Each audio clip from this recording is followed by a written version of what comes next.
Hello and welcome to Amiksha study centre. सभी लोग कैसे हैं? मैं उम्मीद करती हूँ कि सभी लोग बहुत अच्छे होंगे और अपनी पढ़ाई मन लगा कर रहे होंगे। तो हम सीटेट की एग्ज़ाम की तैयारी कर रहे थे, जो कि अपने ऑफिशियल नोटिफिकेशन देख ही लिया होगा कि सीटेट का एग्ज़ाम अब आपका ऑफलाइन मोड में होने जा रहा है।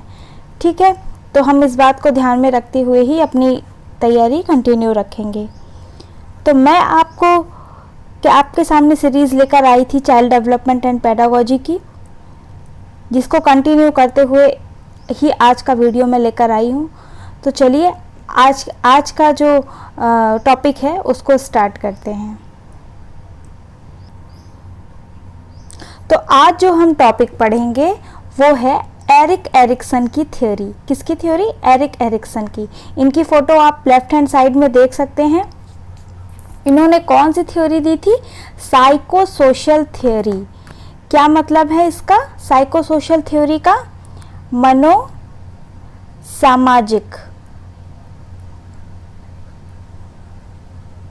सिद्धांत, मनोसामाजिक सिद्धांत दिया था कि इसमें इन्होंने कई सारी स्टेजेस दी थी और बताया था कि समाज में किस प्रकार के जो स्टेजेस होती हैं वो उसमें क्या क्या बातें होती हैं, पॉजिटिव और नेगेटिव एस्पेक्ट दिए थे हर स्टेज के बारे में। तो हम उनके बारे में डिटेल पढ़ेंगे। पहले हम देख लें कि एरिक एरिक्सन के बारे में थोड़ा सा जान लेते हैं। तो देखिए, जैसा कि मैं आपको बता दूं कि ये एक जर्मन अमेरिकन साइंटिस्ट थे या मनोवैज्ञानिक थे। जर्मन, आप अपने नोट्स में इसको नोट डाउन भी कर सकते हैं। जर्मन अमेरिकन साइकोलॉजिस्ट थे।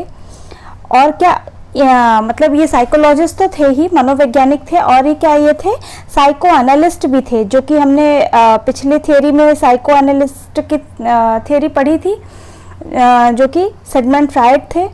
तो इन्होंने भी उसको लेकर काम किया था, इसीलिए इनको भी हम साइको एनालिस्ट कहते हैं। जो है मतलब क्या है इसका? मनोविश्लेषक थे ये, विश्लेषक, साइको एनालिस्ट जिसको हम कह रहे हैं। तो ये कौन से कंट्री को बिलोंग करते थे? German American. मतलब ये एक कंट्री में बेसिकली ये इनका जो जन्म हुआ था वो जर्मनी में हुआ था, जबकि इनका जो वर्क प्लेस थी वो कहाँ थी? अमेरिका में थी। इसलिए जर्मन अमेरिकन साइकोलॉजिस्ट हम इन्हें कहेंगे। और इन्होंने मनोविश्लेषक के रूप में भी कार्य किया था, इसीलिए हम इन्हें साइको एनालिस्ट भी कहते हैं। अब जो थ्योरी हम पढ़ने जा रहे हैं वो कौन सी थ्योरी है? मनोसामाजिक थ्योरी। कौन सी? मनोसामाजिक, जिसको कि हम क्या कह रहे हैं? Psycho social theory. Psycho social theory.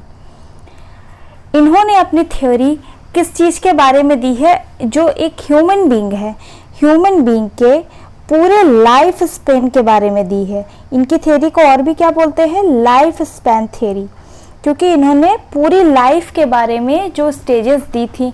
अभी तक तो हमने क्या देखा था कि सिर्फ एडोलेसेंट तक ही मतलब बाकी लोगों ने बताया था, बाकी जो हमारे मनोवैज्ञानिक है, लेकिन इन्होंने पूरे लाइफ के बारे में डिफरेंट स्टेजेस दी थी।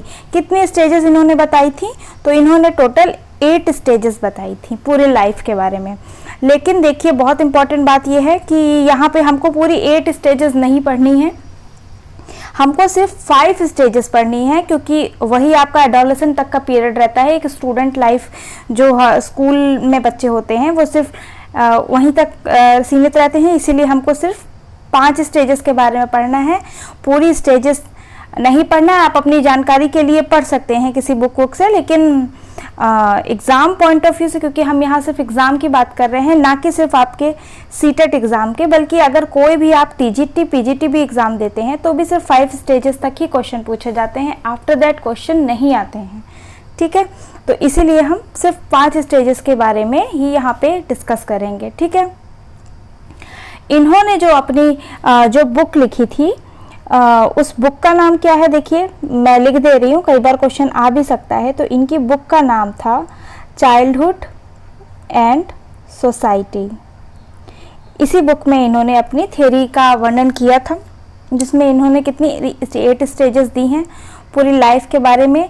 इनकी जो थ्योरी है लाइफ स्पैन थ्योरी है, जिसको हम और भी क्या बोल सकते हैं हिंदी में, जीवन पर्यंत जो चलती रहती है, उस थ्योरी के बारे में इन्होंने डिस्कस किया है। तो आइए हम एक एक करके सारी जो इन्होंने स्टेजेस दी थी, ठीक है, उनके बारे में देख लेंगे।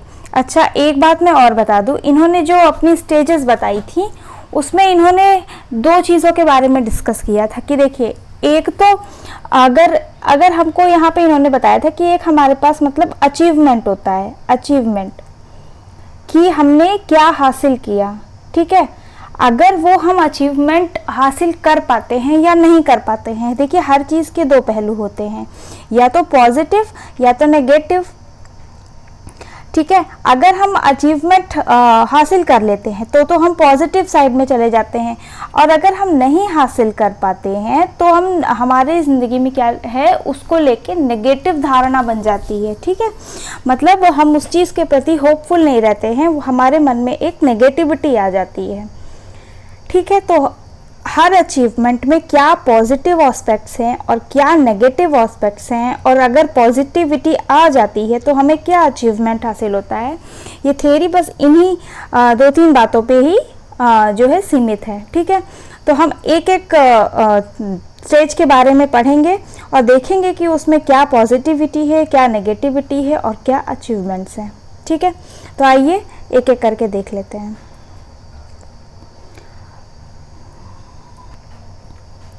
तो जो पहली स्टेज है उसका नाम क्या है, ट्रस्ट वर्सेस मिसट्रस्ट, यानी हिंदी में विश्वास अविश्वास की अवस्था, ट्रस्ट वर्सेस मिसट्रस्ट। इसका मतलब क्या है कि देखिए, बच्चा इसमें देखिए पहले एज कितनी है, 0 से 2 वर्ष, ठीक है। तो इसमें ये बात की गई है कि जब बच्चा छोटा है एकदम, ठीक है, किसमें है ये जो स्टेज की बात की गई है, इसमें बच्चा ऑब्वियसली है कि इन्फेंसी में है, बच्चा एकदम छोटा है, वो सिर्फ किस पे, अपनी मदर पे डिपेंडेंट है, उसको किस चीज़ की आवश्यकता है, लव की और केयर की, लव एंड केयर की उसको ज़रूरत है ना, और किसकी, अफेक्शन की।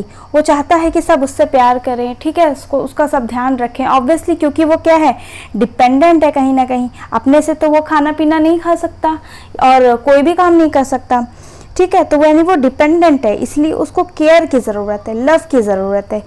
तो अगर उसको ये सारी चीज़ें मिलती हैं, प्रॉपर केयर मिलती है, उसको प्रॉपर जो उसकी हाइजीन है उसका ध्यान रखा जाता है, तो उसके अंदर क्या है, बच्चे के अंदर क्या है, ट्रस्ट की भावना डेवलप होती है, ठीक है, यानी उसके मन में विश्वास जागृत होता है दुनिया के प्रति, ठीक है। इस स्टेज की बात की जा रही है, ये 0 से 2 वर्ष की। अगर इस स्टेज में उसको लव एंड केयर मिलती है, ठीक, तो उसके मन में एक विश्वास जागृत होता है लोगों के प्रति। और अगर इन केस उसको नहीं मिलती है प्रॉपर केयर, तो उसके मन में क्या, अविश्वास की भावना आ जाती है, ठीक है। तो यही चीज़ इसमें कही गई है। और हाँ, एक और इम्पॉर्टेंट बात है, जो कि इस स्टेज की जो वर्च्यू की बात हम कर रहे हैं, जिसको मैंने पहले आपको बताया था कि अचीवमेंट हासिल क्या होता है, अगर हमको पॉजिटिविटी मिल जाती है, यानी अगर हमारे अंदर ट्रस्ट बिल्डअप हो जाता है, तो हम बच्चे के अंदर क्या है, होप, यानी कि उम्मीद जगती है, उम्मीद, ठीक है, उम्मीद, या फिर आशा की किरण भी कह सकते हैं, जिंदगी को लेकर उसके अंदर क्या है, एक आशा आती है, एक उम्मीद आती है, एक होप आती है, ठीक है, जिंदगी को लेकर कि हाँ, उसको मन में लोगों के प्रति विश्वास आता है। नहीं तो क्या, अगर ये चीज़ें उसको नहीं मिलती हैं, प्रॉपर उसको प्यार नहीं मिलता है, केयर नहीं मिलती, तो उसके मन में क्या, हमेशा हर किसी के प्रति अविश्वास की भावना आ जाती है, वो जल्दी किसी पर ट्रस्ट नहीं कर पाता, ठीक है। तो यही बात एरिक्सन ने कही हुई है। आइए अब सेकंड स्टेज को देख लेते हैं।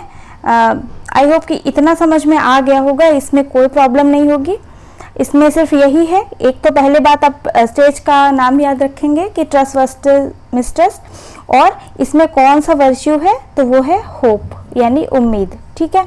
आइए सेकंड स्टेज में देख लेते हैं कि क्या क्या है। सेकंड जो स्टेज है वो है autonomy versus shame and doubt, जिसको हम हिंदी में क्या कह रहे हैं, स्वायत्ता बनाम शर्म व संदेह। मतलब क्या है इसका, स्वायत्ता बनाम शर्म व संदेह। इसमें जो है एरिक्सन ये कहना चाहते हैं, अच्छा देखिए इसमें एज क्या है क्राइटेरिया, 2 से 3 वर्ष का, ठीक है, 2 से 3 वर्ष का जो बच्चे उम्र में रहते हैं वो इस स्टेज में आते हैं। इसमें इन्होंने क्या कहा है कि अगर हम बच्चे को अपने से कोई काम करने देंगे, ठीक है, वो कि उसको छोड़ देंगे कि वो कोई भी काम अपने से करे, कोई भी काम, तो उसके अंदर क्या आएगी, एक स्वायत्ता आएगी, एक ऑटोनॉमी डेवलप होगी, ठीक है, कि एक कॉन्फिडेंस आएगा कि आई कैन डू इट, है ना। तो अगर हम उसको अपने से करने देंगे, जैसे कि अपने से बॉटल से दूध वगैरह जो बच्चे पीते हैं उसको खुद से पीने देंगे, टॉयलेट ट्रेनिंग होती है उसको टॉयलेट ट्रेनिंग देने की कोशिश करेंगे कि वह खुद से बताए या फिर खुद से जाके कर भी ले अगर वह 2.5-3 साल का बच्चा हो रहा है, ठीक है। तो ऐसी चीज़ें अगर उसके अंदर डेवलप हो गई, ठीक, तो उसके अंदर ऑटोनॉमी आ जाएगी। अदरवाइज उसके जो लाइफ में है अगर ये चीज़ें नहीं डेवलप होती हैं तो उसके अंदर जो लाइफ को लेकर है आगे की स्टेजेस भी प्रॉब्लमेटिक हो जाएंगी। उसके अंदर क्या, शर्म व संदेह हमेशा बना रहेगा, ठीक है। तो ऐसा करने से बच्चे के अंदर क्या डेवलप होता है, इसका क्या वर्च्यू है, क्या अचीवमेंट है इसका, विल पावर क्या होती है इसमें, विल पावर जो है यानी क्या, इच्छा शक्ति डेवलप होती है बच्चे की। जीनों को लेकर जो है इच्छा शक्ति है, जो विल पावर है वो स्ट्रांग होती है अगर आप इसके पॉजिटिव साइड में चले गए। अदरवाइज तो शर्म व संदेह हमेशा बच्चा क्या रहेगा ज़िंदगी में, डाउट में रहेगा या शर्मीला रहेगा, ठीक है। तो इसीलिए ये स्टेज काफ़ी इम्पॉर्टेंट हो जाती है, ठीक है। और टॉयलेट ट्रेनिंग आप भी याद रखेंगे इस स्टेज में, क्योंकि टॉयलेट ट्रेनिंग को लेके क्वेश्चन पूछ सकता है कि टॉयलेट ट्रेनिंग की कौन सी स्टेज थी, तो ये बात आप बता सकते हैं। अच्छा, फ्राइड जो थे उसमें कौन सी स्टेज में टॉयलेट ट्रेनिंग थी, सभी कमेंट करेंगे। आइए थर्ड स्टेज देख लेते हैं। तो देखिए जो थर्ड स्टेज है उसका नाम क्या है, इनिशिएटिव वर्सेस गिल्ट, यानी पहल बनाम हीनता। क्या है इसके, देखिए 3 से 5 वर्ष के बच्चे जो होते हैं वो इस स्टेज में आएंगे। ये क्या होती है, प्ले एज होती है, यानी खेलने की अवस्था होती है, खेलने की अवस्था है ना ये। इसमें बच्चा क्या रहता है, अर्ली चाइल्डहुड में है बच्चा। अर्ली चाइल्डहुड के मैं बता ही चुकी थी पहले भी कि ये प्ले एज होती है, तो इसमें कंफ्यूजन नहीं होना चाहिए। खेलने की अवस्था में बच्चे क्या रहते हैं, इनिशिएटिव वर्सेस गिल्ट, जैसा कि एरिक्सन बता रहे हैं, यानी पहल बनाम हीनता। इसमें इनका कहना ये है कि अगर बच्चा खेल रहा है या कोई भी काम करने की कोशिश कर रहा है तो उसको जो है पहल करने दे, यानी इनिशिएट करने दे, अपने से खुद से करके देखने दे।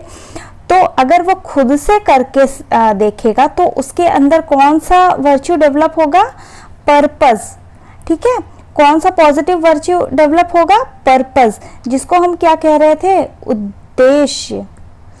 उसके अंदर लाइफ को लेके क्या आएगा, एक पर्पस आएगा, एक उद्देश्य डेवलप होगा अगर वो खुद से इनिशिएट करना सीख गया। नहीं तो फिर उसको क्या है, जिंदगी में वो क्या, हीनता का शिकार हो जाएगा, या फिर उसको हमेशा क्या रहेगी, एक गिल्ट कॉन्शियस रहेगी, ठीक है। तो ये बात इस स्टेज में कही गई है। आइए नेक्स्ट स्टेज देख लेते हैं। तो जो नेक्स्ट स्टेज है उसको हम कह रहे हैं इंडस्ट्री वर्सेस इंफीरियॉरिटी, यानी कि उद्योग बनाम हीनता। अब देखिए आप इस स्टेज में क्या कहा जा रहा है। इस स्टेज की जो बच्चों की जो एज ग्रुप है वो कौन सी है, 5 से 12 साल, यानी कि लेटर चाइल्डहुड। लेटर चाइल्डहुड के बच्चे आते हैं इसमें, ठीक है। और इस स्टेज में कहा क्या गया है कि पहली बात तो ये कि ये स्कूल एज है ना। इसी एज में 5 वर्ष के बाद ही बच्चे स्कूल में जाना स्टार्ट करते हैं ना, इसके पहले की तो प्ले एज थी। तो इस एज में ये कहा गया है कि अगर बच्चों को हम जो है स्कूल में जो भी है कॉम्पिटिशन्स वगैरह में भाग लेने दें, उनको compete करने दें, है ना, पढ़ने का जो है अपने से करने का मौका दें, तो उनके अंदर क्या है, एक कॉम्पिटेंसी डेवलप होती है। कौन सा वर्च्यू डेवलप होता है? कॉम्पिटेंसी, यानी कि उनके अंदर एक क्षमता आती है। हिंदी वाले नोट कर लेंगे, कॉम्पिटेंसी मतलब उनके अंदर एक क्षमता डेवलप होती है। और अगर वो ये करने में असक्षम रहते हैं या कई बार उनको मौका नहीं मिलता है, तो उनके अंदर क्या, एक इन्फीरियरिटी आ जाती है या हीनता आ जाती है। ठीक है, हीनता मतलब कि ये खुद में जो है इन्फीरियरिटी कॉम्प्लेक्स हो जाता है, वो अपने को दूसरों से कम समझते हैं। ठीक है, तो ये चीज़ होती है। नेक्स्ट स्टेज की अगर हम बात कर लें तो ये जो है सबसे इम्पॉर्टेंट है। क्वेश्चंस को लेकर ये स्टेज काफ़ी इम्पॉर्टेंट हो जाती है, क्योंकि इससे काफ़ी क्वेश्चन आते हैं। ठीक है, तो ये ध्यान से आप देखेंगे, इस स्टेज का नाम है आइडेंटिटी वर्सेस रोल कन्फ्यूज़न, यानी कि पहचान बनाम पहचान भ्रांति। इस स्टेज के बारे में ये इम्पॉर्टेंट है कि इसमें सबसे ज़्यादा एक इम्पॉर्टेंट टर्म जो हो जाता है वो है आइडेंटिटी क्राइसिस, यानी कि पहचान का संकट। पहचान का संकट। देखिए, जैसा कि आप एज देख रहे हैं, इसमें 12 से 18 वर्ष की एज के बच्चे हैं, वो इस एज में आते हैं, जो कि किसमें है, एडोलेसेंट में है, बच्चे एडोलेसेंस में हैं। और वैसे भी एडोलेसेंस की जो एज है उसकी भी मैं आपको जो क्वालिटीज़ पढ़ाई थी मैंने, जो उसके कैरेक्टरिस्टिक्स पढ़ाए थे, उसमें सबसे इम्पॉर्टेंट यही थी, आइडेंटिटी क्राइसिस। एंड इन बच्चों को क्या रहता है, अपनी पहचान का संकट रहता है। तो वही बात उन्होंने कही है कि जो इस उम्र के जो बच्चे रहते हैं उनके अंदर आइडेंटिटी की प्रॉब्लम रहती है। ठीक है, तो अगर वो अपने आप को पहचान लेते हैं, अपनी आइडेंटिटी के बारे में जान लेते हैं कि वे आगे चल के क्या करना चाहते हैं, अपने करियर में क्या आगे करना चाहते हैं, ठीक है, तो उनके अंदर क्या डेवलप हो जाता है, एक फिडेलिटी आ जाती है। फिडेलिटी मतलब एक कर्म निष्ठा आ जाती है, कर्म को लेके क्या आ जाती है, निष्ठा आ जाती है या वफादारी आ जाती है। ये हिंदी वाले भी नोट कर लेंगे, अपने जो काम के प्रति निष्ठा या वफादारी आ जाती है। अदरवाइज अगर उनके अंदर फिडेलिटी नहीं आ पाती है, वह अपनी आइडेंटिटी को नहीं ध्यान रख पाते हैं, तो फिर वो नेगेटिव साइड चले जाते हैं, जिसको हम क्या कह रहे हैं, रोल कन्फ्यूजन। ठीक है, क्या कह रहे हैं हम, रोल कन्फ्यूजन, यानी पहचान भ्रांति। मतलब उनको अपनी पहचान को लेके हमेशा प्रॉब्लम में रहते हैं कि मैं कौन हूँ, क्या हूँ, है ना, ये चीज़ें उनमें प्रॉब्लम बनी रहती है। सबसे इम्पॉर्टेंट बात इसमें यही है कि आप यही ध्यान रखेंगे कि इस आइडेंटिटी क्राइसिस वाला जो टर्म है वो किसने दिया है, एरिक्सन ने दिया है, और ये काफ़ी इम्पॉर्टेंट है। आइडेंटिटी क्राइसिस कौन से एज में होती है, तो वो एरिक्सन की 5th स्टेज होती है, और क्या है, 12 से 18 वर्ष। अगर एज वाइज आता है तो भी आप ध्यान रखेंगे, या फिर अगर ऐसे पूछता है तो एडोलेसेंस में ये होती है। और ये जो वर्च्यू मैंने आपको सारे बताए हैं पूरे, वो भी आपको कहीं ना कहीं याद रखने हैं। ठीक है, इतना मुश्किल नहीं है, 2 से 3 बार अगर आप वीडियो देख भी लेंगे तो आपको आई अश्योर की पक्का याद हो ही जाएगा। ठीक है, तो ये तो थी इनकी 5 स्टेजेस। ठीक है, आइए एक एक करके सारी स्टेजेस को हम एक बार फिर से दोहरा लेते हैं। तो देखिए, 5 स्टेजेस दी थी इन्होंने। कौन सी, पहली बात तो इन्होंने पूरी लाइफ स्पैन थ्योरी दी थी। लाइफ स्पैन यानी कि पूरे जीवन के बारे में थ्योरी दी थी। कितनी स्टेजेस के बारे में इन्होंने बताया है, 8 स्टेजेस के बारे में, पर हम अपने एग्ज़ाम के हिसाब से सिर्फ 5 स्टेजेस पढ़ेंगे, क्योंकि मैं नहीं समझती कि अगर एग्ज़ाम में नहीं आ रहा है तो आप उसको पढ़ें, क्योंकि आपके पास पढ़ने के लिए और भी बहुत सारी चीज़ें हैं। ठीक है, तो हम एक्स्ट्रा जो है उसको अवॉइड ही करें तो बेहतर है। ठीक है, क्योंकि हमको सिर्फ एग्ज़ाम अपना क्रैक करना है, तो उसको ध्यान में रखते हुए हम सिर्फ 5 स्टेजेस ही पढ़ेंगे। और इनकी बुक का नाम क्या था, चाइल्डहुड एंड सोसाइटी, ये ध्यान रखेंगे। और इन्होंने जो है 8 स्टेजेस दी थी, तो आइए एक एक करके सारी स्टेजेस के बारे में बता दूं। फर्स्ट जो स्टेज थी, ट्रस्ट वर्सेस मिसट्रस्ट, यानी कि विश्वास बनाम हीनता, विश्वास बनाम अविश्वास की अवस्था। हिंदी में मैं नहीं लिख रही हूँ, ठीक है, तो एक बार क्योंकि मैं बता चुकी हूँ। इसकी जो एज थी वो क्या थी, 0 से 2 वर्ष की थी, यानी कि 0 से 2 ईयर्स की अवस्था थी। अगर इसमें बच्चा ट्रस्ट की तरफ जाता है तो उसके अंदर कौन सी डेवलप होती है, क्या डेवलप होता है, होप डेवलप होती है। ठीक है, उसके अंदर क्या है, एक उम्मीद आती है। सेकेंड जो स्टेज थी उसमें क्या बताया गया था, उसमें था autonomy versus shame and doubt. Shame and doubt यानी कि स्वायत्तता बनाम शर्म व संदेह की अवस्था। ठीक है, ये इस स्टेज का नाम है। इसमें क्या होती है, टॉयलेट ट्रेनिंग होती थी। अगर बच्चा स्वायत्त बन जाता है, वो अपना स्वाधीन हो जाता है, तो उसके अंदर क्या डेवलप होती है, एक इच्छा शक्ति डेवलप हो जाती है या विल पावर आ जाती है। ठीक है, जीने के प्रति उसके अंदर इस इच्छा शक्ति डेवलप होती है। तो दो स्टेजेस ये हो गई। थर्ड स्टेज में क्या बताया था उन्होंने, थर्ड स्टेज थी इनिशिएटिव वर्सेस गिल्ट, यानी कि पहल बनाम हीनता। इसकी जो एज है वो क्या थी, 3 से 5 वर्ष की थी, है ना। 3 से 5 वर्ष की या अर्ली चाइल्डहुड पीरियड के बच्चे भी इसमें आ सकते हैं, आप कह सकते हैं। इसमें क्या है, अगर बच्चा पहल करना सीख जाता है, इनिशिएट करना सीख जाता है खेलने में या किसी भी चीज़ में, तो उसके अंदर क्या है, लाइफ को लेके एक उद्देश्य जागृत होता है। ठीक है, एक पर्पस आता है। अगर वो ये चीज़ नहीं, वो अचीव नहीं कर पाता है, तो उसके अंदर क्या है, गिल्ट की फीलिंग आ जाती है। ठीक है, यानी उसके अंदर हीनता आ जाती है, अपने आप को कम समझने लगता है। ठीक, फोर्थ जो स्टेज थी वो कौन सी थी, इंडस्ट्री वर्सेस इंफीरियरिटी, मतलब कि उद्योग बनाम हीनता। यहाँ पे कौन सी है, उद्योग बनाम हीनता। आप 2-3 बार भी अगर पढ़ लेंगे ना, तो मुझे नहीं लगता कि कोई भूलने वाली जैसी बहुत टफ बात है, सबको ही याद हो जाएगी। देखिए, अगर बच्चा यहाँ पे क्या है, स्कूल एज है, ये स्कूल एज है, इसमें कौन सी एज है, 5 से 12 वर्ष। ठीक है, लेटर चाइल्डहुड की बात हो रही है, तो यहाँ 5 से 12 वर्ष में बच्चा है, वो स्कूल जाने लगता है।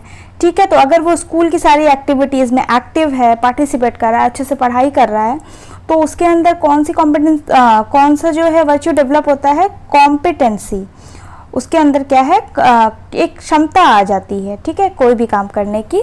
अदरवाइज उसके अंदर क्या है, इंफीरियरिटी आ जाती है, हीन भावना आ जाती है। ठीक है, अब जो 5th स्टेज है उसकी हम बात कर लेते हैं। 5th स्टेज कौन सी थी, आइडेंटिटी वर्सेस रोल कंफ्यूजन। इसमें क्या है, एडोलेसेंट के बच्चे थे, है ना। एज कौन सी थी इसमें, 12 से 18 वर्ष, यानी कि एडोलेसेंस के बच्चे थे। यहाँ पे क्या होता है, आइडेंटिटी क्राइसिस। आइडेंटिटी क्राइसिस किस एज में होता है, 12 से 18 वर्ष, या फिर एरिक्सन की ये आइडेंटिटी वर्सेस रोल कंफ्यूजन वाली एज में, यानी कि 5th स्टेज का ये आइडेंटिटी क्राइसिस होता है। ठीक है, अगर इसमें बच्चे को अपनी आइडेंटिटी के बारे में पता चल जाता है या जो भी है, तो उसके अंदर क्या डेवलप होता है, फिडेलिटी, यानी कि अपने कर्म के प्रति निष्ठा आती है, वफादारी आती है। ठीक, तो ये तो थी एरिक्सन की 5 स्टेज जिसके बारे में हमने पढ़ा। इसको लेकर मैं क्वेश्चन के वीडियोस भी जल्दी ही आऊँगी, तो आप ऐसे ही वीडियोस को देखने के लिए चैनल के साथ जुड़े रहिए। प्लीज़ अपने जो फ्रेंड्स हैं और फैमिली उनके साथ शेयर करिए, ताकि उनका जो ज़रूरत में काम आ सके वीडियो, और आप वीडियो को सब्सक्राइब करिए। Thank you for watching video.